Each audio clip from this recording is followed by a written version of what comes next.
Kitab dalam bahasa Indonesia, Yohanes pasal 9. Waktu Yesus sedang lewat, ia melihat seorang yang buta sejak lahirnya. Murid-muridnya bertanya kepadanya, "Rabi, siapakah yang berbuat dosa, orang ini sendiri atau orang tuanya sehingga ia dilahirkan buta?" Jawab Yesus, "Bukan dia dan bukan juga orang tuanya, tetapi kerana pekerjaan-pekerjaan Allah harus dinyatakan di dalam dia.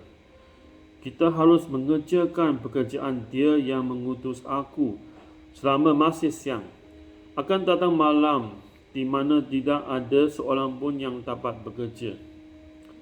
Selama aku di dalam dunia, akulah terang dunia." Setelah ia mengatakan semuanya itu, ia meludah ke tanah dan mengaduk ludahnya itu dengan tanah, lalu mengoleskannya pada mata orang buta tadi dan berkata kepadanya, "Pergilah, basuhlah dirimu dalam kolam Siloam." Siloam artinya yang diutus. Maka pergilah orang itu, ia membasuh dirinya lalu kembali dengan matanya sudah melek. Tetapi tetangga-tetangganya dan mereka yang dahulu mengenalnya sebagai pengemis berkata, "Bukankah dia ini yang selalu mengemis?" Ada yang berkata, "Benar, dialah ini." Ada pula yang berkata, "Bukan, tetapi ia serupa dengan dia."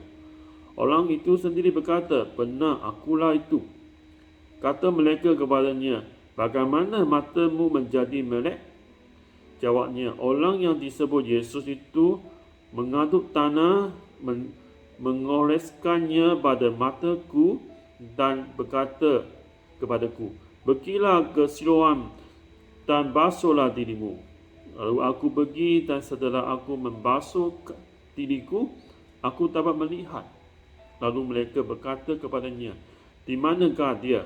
Jawabnya, "Aku tidak tahu."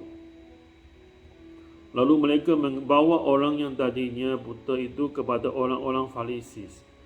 Adapun hari waktu Yesus mengaduk tanah dan memelekkan mata orang itu adalah hari Sabat.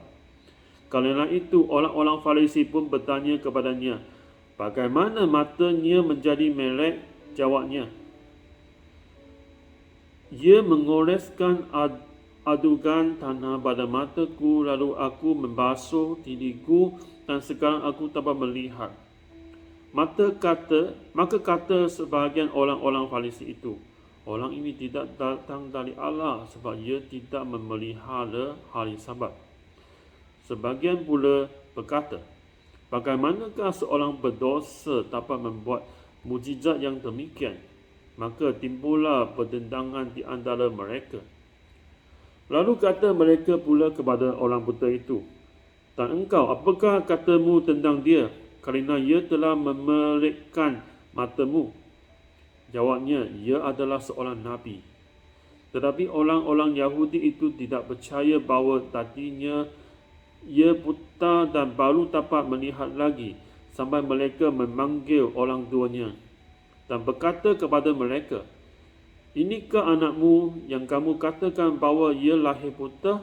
Kalau begitu, bagaimanakah ia sekarang dapat melihat?" Jawab orang tua itu, "Yang kami tahu ialah bahawa dia ini anak kami dan bahawa ia lahir buta. Tetapi bagaimana ia sekarang dapat melihat, kami tidak tahu. Dan siapa yang memelekkan matanya, kami tidak tahu juga. Tanyakanlah kepadanya sendiri. Ia sudah dewasa, dia dapat berkata-kata untuk dirinya sendiri." Orang tuanya berkata demikian kerana mereka takut kepada orang-orang Yahudi, sebab orang-orang Yahudi itu telah sepakat bahawa setiap orang yang mengaku dia sebagai Mesias akan dikucilkan.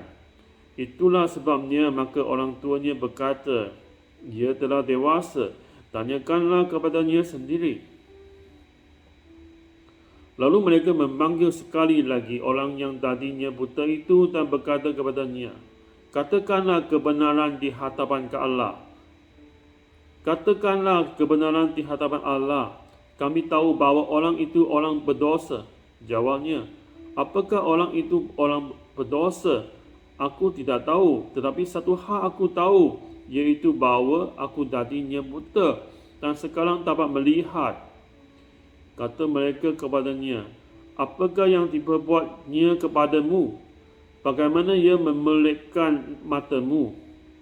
Jawabnya, telah aku katakan kepadamu dan kamu tidak mendengarkannya. Mengapa kamu hendak mendengarkannya lagi? Barangkali kamu mau menjadi muridnya juga? Sambil mengejak mereka berkata kepadanya, engkau murid orang itu, tetapi kami murid-murid Musa. Kami tahu bahawa Allah telah berfirman kepada Musa, tetapi tentang dia itu kami tidak tahu dari mana ia datang. Jawab orang itu kepada mereka, aneh juga bahawa kamu tidak tahu dari mana ia datang, sedangkan ia telah memelekkan mataku.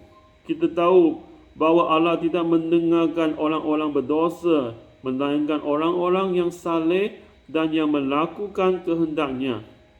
Dari dahulu sampai sekarang tidak benar terdengar bahawa ada orang yang memelekkan mata orang yang lahir buta.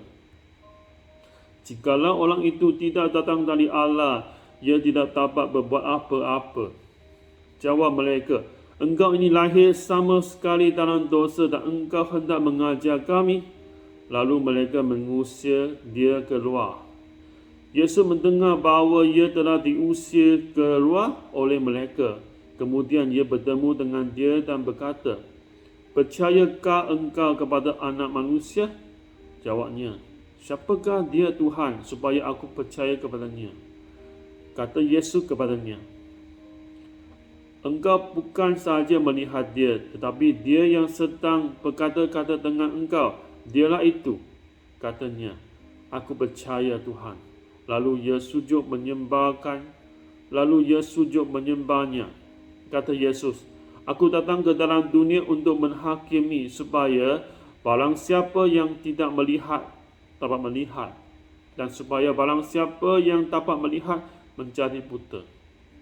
Kata-kata itu didengar oleh beberapa orang Farisi yang berada di situ, dan mereka berkata kepadanya, apakah itu berarti bahawa kami juga buta? Jawab Yesus kepada mereka, sekiranya kami buta, kami tidak berdosa. Tetapi kerana kamu berkata, kami melihat, maka tetaplah dosamu. Inilah firman Allah. Amin.